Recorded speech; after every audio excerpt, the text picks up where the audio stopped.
We've just extracted that huge nodule and we've noticed some small bivalve shells just on the surface of the nodule here.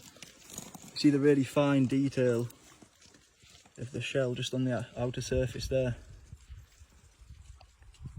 Hopefully there's an ammonite inside. We're going to split it along the cross section in line with where the shells are. Hopefully we'll have a nice surprise inside.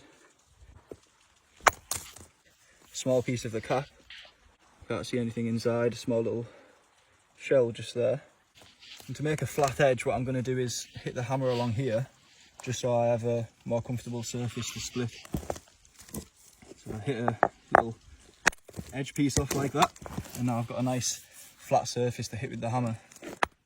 It's not wanting to split that side, so we'll try a different edge. I'll make another flat surface. Let's give it another go. There we go. Let's have a look. Oh, unfortunately, it's completely empty.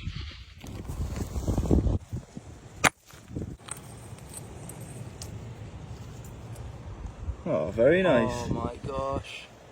That's beautiful with its nice brown shell. Wow. Then the one next to it's completely pyritized. That's actually a coprolite, which is fossil poo. It's a really nice example. Really pleased with that.